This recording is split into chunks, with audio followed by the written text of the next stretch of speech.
Hey everyone, with the World Cup just around the corner, I thought I'd give you guys my thoughts on what teams are going to do well and what teams are not. Starting off with, I don't think Spain is going to win it, and they're the clear favorites right now. I don't think France is going to win this World Cup. I don't think Portugal's going to win it. I don't think Brazil's going to do well. I can't see them getting past round 32. That is actually a shock for a lot of people given the historical performance of that country and the talent level they continue to produce year in, year out. But I see them underperforming this season. I think the US actually going to do better than most people think. I think I see them going past around 16 and into the quarterfinals. I think they got a solid group of guys. Being at home obviously comes with pressure, but I think it comes with an opportunity to play really well and play hard. For my predictions for the World Cup, I think England's actually going to win this one. I think when you look at the team as a whole, like it's the most balanced. Looking at defensive midfielders and then forward, I know the likes of Saka and Rashford, Gordon haven't had the best of seasons, but when you have a guy like Harry Kane up top, I think you have a good shot. And then I think team chemistry is going to be important. I think the reason Argentina won the last World Cup wasn't because they were the most talented team in the World Cup. It was because that team was bought in. Those guys absolutely love and adore Messi, and they were willing to die for him.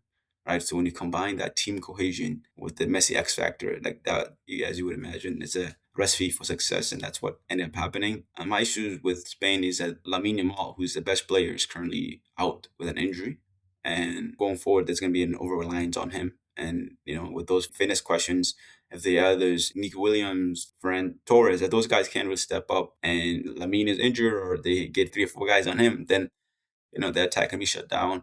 I also have questions about Rodri, right? He was the best player in the Euros when they won it several years back, and he's just coming back from major injuries, and he hasn't looked the same with City. So that spine is not as good as it was back with the Euros. The front line with Yamin, arguably the best player in the world right now, is looking shaky with that injury. And so, as much as I think they're a super talented team, they have the experience, good experience between young and old. They won the Euros. Like they have a lot going for them. I think the issues around Yamin going forward, and then Rodri in the midfield are going to be problems for them, and that's why I don't see them winning this World Cup. With France, they have the best talent, like in terms of attacking power, right? You got Mbappe, you got Ousmane Dembele, you got Cherki, you got Olise, super talented attackers who can win you the games. My questions are around the defensive vulnerabilities, and I think the games I've seen them play recently, they've kind of struggled to play out of the back, and they are vulnerable to high press. I think in a major tournament like the World Cup, you need to be sound defensively. And I don't get a lot of confidence from that France defensive prowess. And then also the team chemistry dynamic I mentioned earlier. I think the last 2 World Cups where France went to the finals, it was very clear that, Mbappe was a top dog, one of the best players in the world, if arguably not the best in the world. But this year, he's done well. He's done really well. Madrid hasn't done well, but he's done well individually. You can make the argument that the likes of Olise or Ousmane Dembele are top dog of that team. And so I don't know what those guys, I think they don't have as big of an ego as Mbappe, but I just think team chemistry dynamic,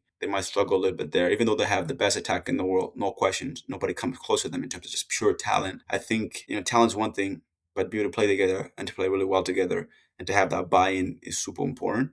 I just think France might, for the first time in a while, struggle with that. I just think it's going to be hard. They made the finals of the last 2 World Cups, right? They won in 2018. They went to the final, lost PKs to Argentina in 2022 in Qatar. So to go to the World Cup final a third time, I think would be kind of hard given it's a major tournament and there's a lot of teams that want to win it. Portugal, right? I think Portugal, big Ronaldo fan, would love nothing more than for him to go away and retire with the World Cup. I think he deserves it. He's been carrying that nation for decades.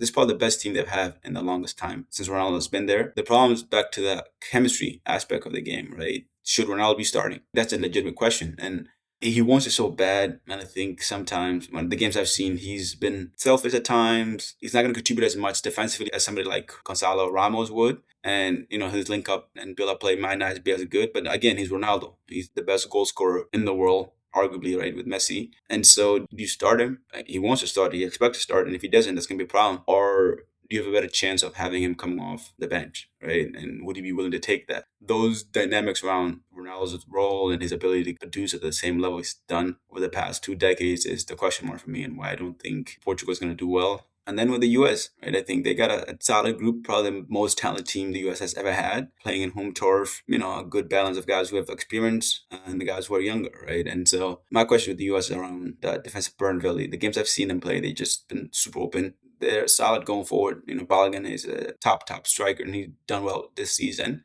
So I expect him to do well. But if they're going to start with Ream in the back, like he's the most technical, most talented center back we have, the most experience we have. But I just have concerns around his legs and his ability to keep up with really fast forward. But I think overall, I think the US going to do really well. I see him going past the round 16 and into the quarterfinals. But yeah, summary, think England's going to win it. They have a pretty solid team. I know people were going crazy when Tuchel left out a number of world-class players like Palmer, Foden, etc. But those guys, one, haven't performed that well this season, and two, you need to have the buy-in from everybody else, right? You can't have guys that could be starters on the bench, because then that leads to friction in the team. Like guys gonna be moaning and complaining. But if you have a core, I think Tuchel mentioned this. He has like 13 to 14 players that he thinks could start.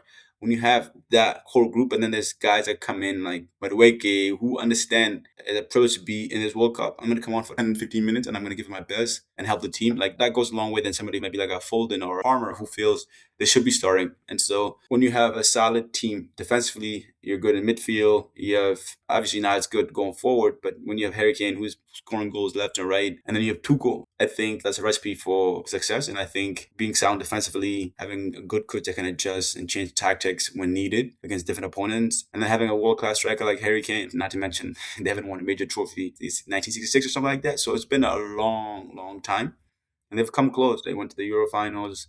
Harry Kane missed a PK in the last World Cup, and he's now winning trophies with his club team. So I think if I was a betting man, I would definitely be betting on England to win this World Cup.